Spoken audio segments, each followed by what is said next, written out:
इस कार्यक्रम के प्रायोजक हैं रोजगार डेवलपर्स।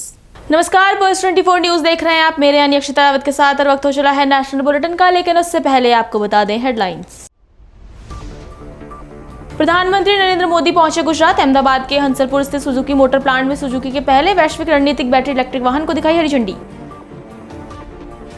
हरियाणा के मुख्यमंत्री नायब सिंह सैनी की अनोखी पहल, अन्य नेताओं के साथ नशा मुक्ति और पर्यावरण संरक्षण को बढ़ावा देने के लिए साइकिल से पहुंचे विधानसभा। आप नेता और दिल्ली के पूर्व मंत्री सौरभ भारद्वाज के चिराग दिल्ली स्थित आवास पर ईडी ने की छापेमारी। आप नेताओं की अलग अलग प्रतिक्रिया आई सामने। सूर्यानगर और आसपास के क्षेत्र में गणेश चतुर्थी की धूम, कल होगा गणपति बप्पा का आगमन। तुम दोनों की मेहनत बहुत रंग लाई है बेटा, घर बहुत सुंदर बना है। ये मेरे पापा का घर। पता है, देख तेरे पापा की नेम प्लेट अपने हाथों से लगाऊंगा। नेम प्लेट तो लग चुकी पापा।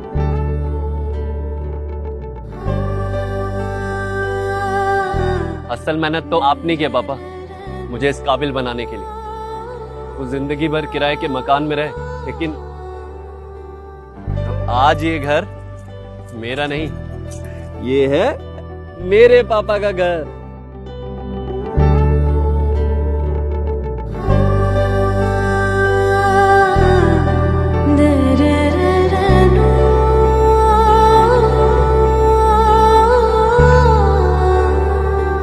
उड़ान सपनों की, आंगन खुशियों का और साथ सकर्णी का।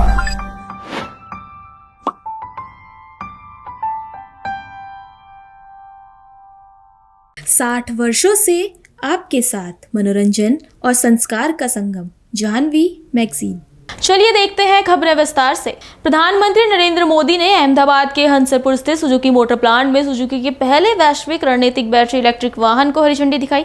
इस मौके पर प्रधानमंत्री नरेंद्र मोदी ने कहा कि 13 किशोरावस्था का आरंभ होता है और किशोरावस्था पंख फैलाने का कालखंड होती है, सपनों की उड़ान भरने का कालखंड होता है। मुझे खुशी है कि आज मारुति अपने किशोरावस्था में प्रवेश कर रही है। आगे एक प्रकार से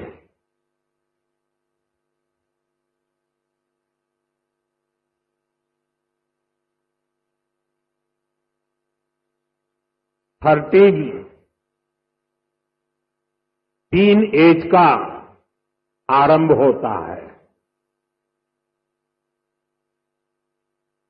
और टीन एज पंख फैलाने का कालखंड होता है, सपनों की उड़ान भरने का कालखंड होता है। और टीन एज में ढेर सारे ख्वाब उभरते हैं। एक प्रकार से पैर जमीन पे नहीं होते हैं टीन एज में। मुझे खुशी है कि आज मारुति टीन एज में एंटर कर रहा है। गुजरात का मारुति का टीन एज में प्रवेश यानी आने वाले दिनों में मारुति एक नए पंख फैलाएगा, नए उमंग और उत्साह के साथ आगे बढ़ेगा, ऐसा मेरा पूरा विश्वास है। आगे उन्होंने कहा कि भारत के पास प्रजातंत्र की शक्ति है, भारत के पास प्रजातंत्र का फायदा है, हमारे पास कुशल कार्यबल का बहुत बड़ा पूल है, इसीलिए ये हमारे हर साथी के लिए जीत की स्थिति बनाता है। सुजुकी जापान भारत में मैन्युफैक्चरिंग कर रही है और यहाँ बनी गाड़ियां वापस जापान को एक्सपोर्ट की जा रही हैं। भारत के पास डेमोक्रेसी की शक्ति है और भारत के पास डेमोग्राफी का एडवांटेज है। हमारे पास स्किल्ड वर्कफोर्स का बहुत बड़ा पूल है, इसलिए कि हमारे हर पार्टनर के लिए विन विन सिचुएशन बनाता है। आज आप देखिए, सुजुकी जापान भारत में मैन्युफैक्चरिंग कर रही है और जो गाड़ियां बन रही है वो वापस जापान को एक्सपोर्ट की जा रही है। ये जापान और भारत के रिश्तों की मजबूती तो है ही, भारत को लेकर ग्लोबल कंपनियों के भरोसे को भी ये आपके सामने प्रस्तुत करता है। एक तरह से मारुति सुजुकी जैसी कंपनियां मेक इन इंडिया की ब्रांड एम्बेसडर बन चुकी है। लगातार 4 साल से मारुति भारत की सबसे बड़ी कार एक्सपोर्टर है। अब आज से ईवी एक्सपोर्ट को भी उसी स्केल पर ले जाने की शुरुआत हो रही है। अब दुनिया के दर्जनों देशों में जो ईवी चलेगी उसमें लिखा होगा मेड इन इंडिया। हरियाणा के मुख्यमंत्री नायब सिंह सैनी ने नेताओं के साथ नशा मुक्ति और पर्यावरण संरक्षण को बढ़ावा देने के लिए साइकिल से हरियाणा विधानसभा पहुंचे। इस दौरान मुख्यमंत्री नायब सिंह सैनी ने कहा कि व्यायाम से ही इंसान एक्टिव होता है। पीएम मोदी का आह्वान है कि फिट इंडिया और स्वस्थ इंडिया, अगर हम योग करेंगे तो हम स्वस्थ रहेंगे। वहीं हरियाणा विधानसभा अध्यक्ष हरविंदर कल्याण ने कहा कि हरियाणा के विधायक एमएलए हॉस्टल से लेकर हरियाणा विधानसभा तक साइकिल से आए हैं। जब युवा नशे से दूर रहेगा तो निश्चित रूप से वो युवा भी तरक्की करेगा और परिवार भी तरक्की करेगा। के माननीय विधायक एमएलए हॉस्टल से लेकर हरियाणा विधानसभा तक सभी साइकिल पर आए हैं और ये एक सांकेतिक साइकिल यात्रा इस नाते से थी क्योंकि जब हम राष्ट्र निर्माण की बात करते हैं, देश की तरक्की की बात करते हैं, तो ये न केवल एक युवा से या किसी परिवार से जुड़ा हुआ विषय है बल्कि समाज से जुड़कर ये राष्ट्र निर्माण की तक उस सीढ़ी तक पहुंचता है। और ये सही है कि कोई भी व्यक्ति, कोई भी परिवार न केवल परिश्रम बल्कि अगर वो युवा खास तौर पर अगर नशे से दूर रहेगा तो निश्चित रूप से वो युवा भी तरक्की करेगा, परिवार भी तरक्की करेगा और पूरा समाज के अंदर जब ये वातावरण होगा, सभी अपने स्वास्थ्य के प्रति सचेत होंगे, नशे से दूर रहेंगे, तो निश्चित रूप से राष्ट्र निर्माण की दिशा में एक बहुत महत्वपूर्ण ये कदम होता है। इस विषय में सरकार बहुत गंभीरता से कार्य कर रही है। समाज के विभिन्न वर्ग अलग अलग तरीके से समाज में जागरूकता लाने के लिए अलग अलग गतिविधियां करते हैं। हमारे साथ आज हमारे प्रदेश के मुख्यमंत्री श्री नायब सिंह जी इस यात्रा के अंदर रहे, बहुत सारे मंत्रीगण रहे, बहुत सारे विधायकगण रहे और मैं समझता हूं ये एक संदेश पूरे समाज के लिए है। और इसी तरीके से हमने पिछले दिनों में जो युवा मामलों की एक समिति गठित की है हरियाणा विधानसभा में, जो कि इसके ऊपर मंथन करे, सरकार को और अच्छे सुझाव दे सके, जन भागीदारी इस नाते से बढ़े, तो आज का ये जो आयोजन है ये भी उसी कड़ी में का एक देखने को मिला। देखिए, निश्चित रूप से जब भी कोई समाज की भलाई के लिए या राष्ट्र की मजबूती के लिए कोई भी कार्य किया जाता है तो सभी उसके अंदर बढ़ चढ़कर हिस्सा लें। और मैं समझता हूं कि एक विचार पूरे समाज के अंदर जाता है, एक विचार पूरे राष्ट्र के अंदर जाता है। और आज जब हम एक विकसित राष्ट्र का संकल्प लेकर आगे बढ़ रहे हैं प्रधानमंत्री नरेंद्र मोदी जी के नेतृत्व में, तो उसमें हर नागरिक अपनी जिम्मेवारी का ईमानदारी से निर्वहन करे, परिश्रम करते हुए हम विकसित भारत की इस यात्रा में अपना योगदान सुनिश्चित करें। मैं समझता हूं कि ये सभी का ये उद्देश्य होना चाहिए। आप नेता दिल्ली के पूर्व मंत्री सौरभ भारद्वाज के चिराग दिल्ली स्थित आवास पर ईडी ने छापेमारी की है। इस मामले में आप नेताओं की अलग अलग प्रतिक्रिया सामने आई। आप सांसद संजय सिंह ने कहा कि सौरभ भारद्वाज के खिलाफ दर्ज मामला झूठा और निराधार है। जिस समय ईडी ने मामला दर्ज किया था उस समय वो मंत्री नहीं थे। वहीं आप नेता सौरभ भारद्वाज के घर पर ईडी की छापेमारी के पीछे एकमात्र कारण है कि देश के सामने आ गया कि प्रधानमंत्री की डिग्री फर्जी है। प्रधानमंत्री की डिग्री के मुद्दे से ध्यान भटकाने के लिए ईडी सौरभ भारद्वाज के घर पर छापेमारी कर रही है। सौरभ भारद्वाज आम आदमी पार्टी दिल्ली प्रदेश के अध्यक्ष और पूर्व मंत्री हैं। उनके ऊपर आज ईडी ने छापा मारा है। सौरभ भारद्वाज पे जो मामला बनाया गया है वो पूरी तरीके से निराधार, झूठा और बेबुनियाद। और ये बात मैं इसलिए कह रहा हूं कि जो ये केस बनाया गया है उस वक्त सौरभ भारद्वाज मंत्री ही नहीं थे। तो एक झूठा और बेबुनियाद केस बना के सौरभ भारद्वाज को फंसाने की कोशिश की जा रही है। और हम सब ने देखा कि कैसे सत्येंद्र जैन के मामले में 3 साल तक उनको जेल में रखने के बाद सीबीआई ने कह दिया उनके खिलाफ कोई सबूत नहीं। एक झूठा केस सत्येंद्र जैन पे बनाया। आम आदमी पार्टी के नेताओं पे लगातार झूठे केस बना बना के उनको जेल में डालना भारतीय जनता पार्टी मोदी सरकार की एक नीति बन गई, एक उनका रवैया बन गया, हमको दबाने के लिए, हमको झुकाने के लिए। और ये सब कुछ आज क्यों हो रहा है अचानक? क्यों सौरभ भारद्वाज के घर पे आज छापा मार दिया गया? क्योंकि खबर बदलनी है, मुद्दा बदलना है। मुद्दा कल से क्या चल रहा था? मोदी जी की फर्जी डिग्री। मोदी जी की फर्जी डिग्री के ऊपर चर्चा देश में ना हो, इसलिए आज ये ईडी का छापा मार दिया गया। तो मुझे लगता है कि आम आदमी पार्टी के नेताओं के बारे में, उनकी ईमानदारी के बारे में, सच्चाई के बारे में पूरा देश जान चुका है। और इस तरह से झूठे मुकदमे बना के आप उनको परेशान नहीं कर सकते, झुका नहीं सकते, रोक नहीं सकते। ऐसी तमाम कोशिशें चाहे वो मोदी कर ले, अमित शाह कर ले, बीजेपी कर ले, वो कामयाब होने वाली नहीं। जय हिंद। सौरभ भारद्वाज जी के घर पर जो ईडी का रेड चल रहा है, उसके पीछे केवल एकमात्र कारण है कि कल देश में प्रधानमंत्री जी की डिग्री को लेके एक बहुत बड़ा खुलासा हो गया। देश के सामने आ गया कि प्रधानमंत्री जी की डिग्री झूठी है। देश के सामने आ गया कि प्रधानमंत्री जी ने डिग्री को लेके झूठ बोला, भारतीय जनता पार्टी ने प्रधानमंत्री जी की डिग्री को लेके झूठ बोला। तो अब इस फजीहत से ध्यान कैसे भटकाया जाए? चलो किसी के यहाँ रेड कर देते हैं। ईडी वालों को पूछा जी कोई केस होगा, रेड बताओ किसके यहाँ करनी है? बोले जी अरविंद जी के यहाँ भी हो चुकी, सत्येंद्र जैन के यहाँ भी हो चुकी, मनीष सिसोदिया जी के यहाँ हो चुकी। बोले सौरभ भारद्वाज के केस का क्या हुआ? तो ईडी वालों ने बताया सौरभ भारद्वाज के बारे में कि जी सौरभ भारद्वाज जब मंत्री थे, केस तो उस समय से पुराने का है, वो जब वो मंत्री नहीं थे। तो बोले कोई बात नहीं, ध्यान तो भटकेगा।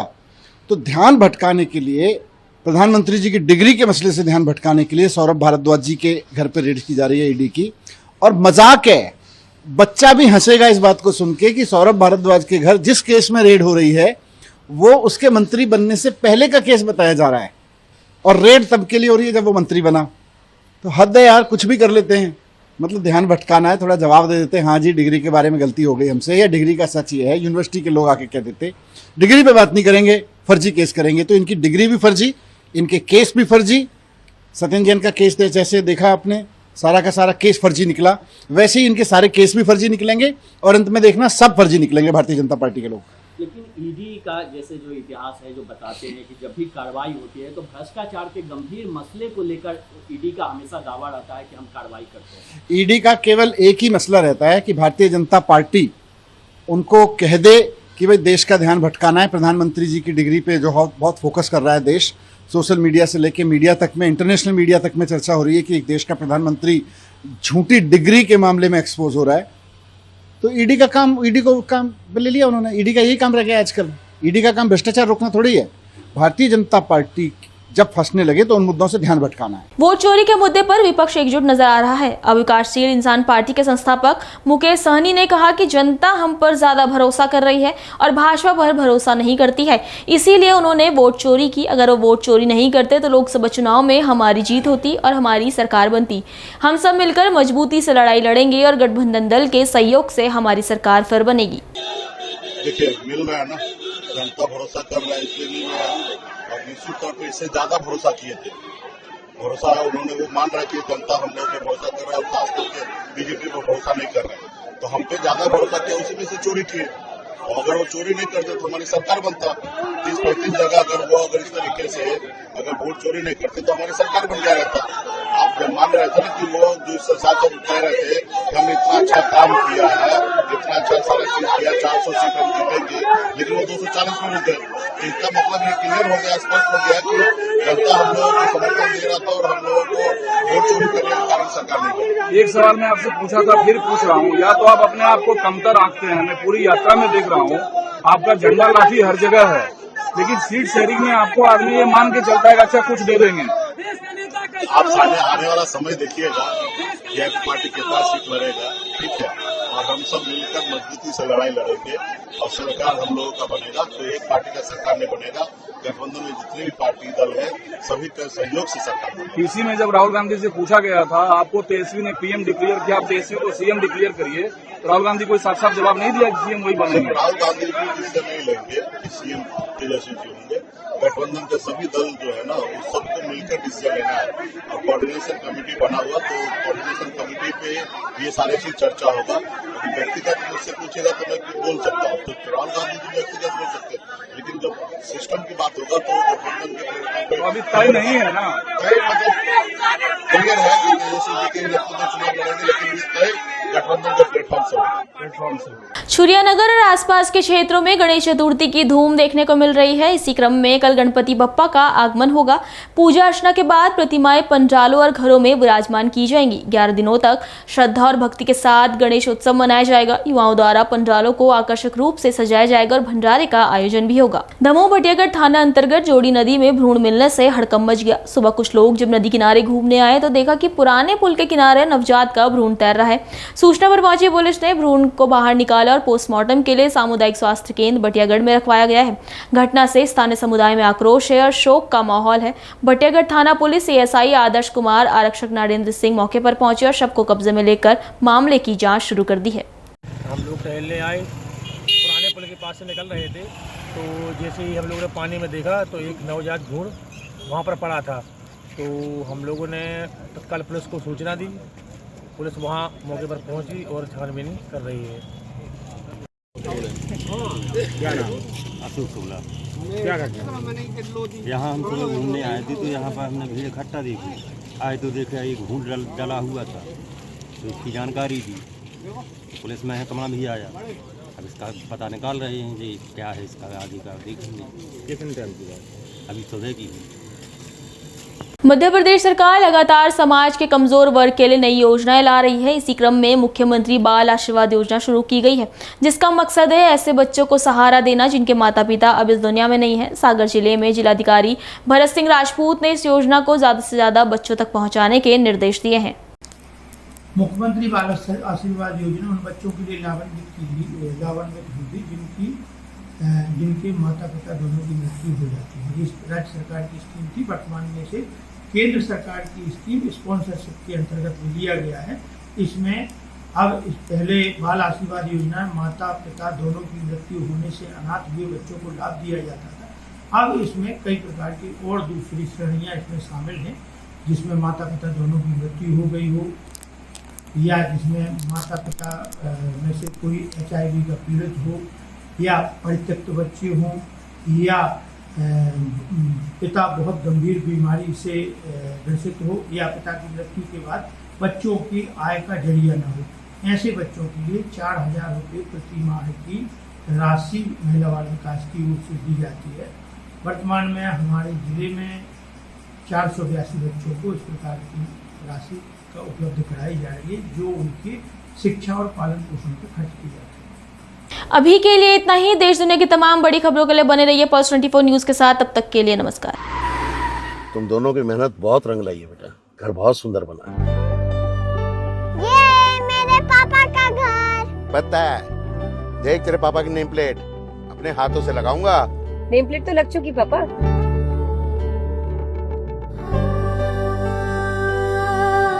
असल मेहनत तो आपने की है पापा, मुझे इस काबिल बनाने के लिए। वो जिंदगी भर किराए के मकान में रहे, लेकिन आज ये घर मेरा नहीं, ये है मेरे पापा का घर।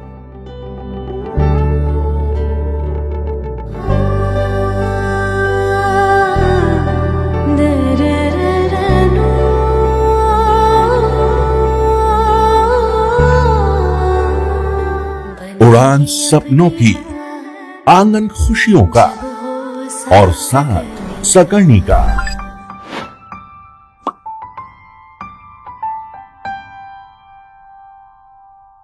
60 वर्षों से आपके साथ मनोरंजन और संस्कार का संगम, जाह्नवी मैगजीन। इस कार्यक्रम के प्रायोजक थे रोजगार डेवलपर्स।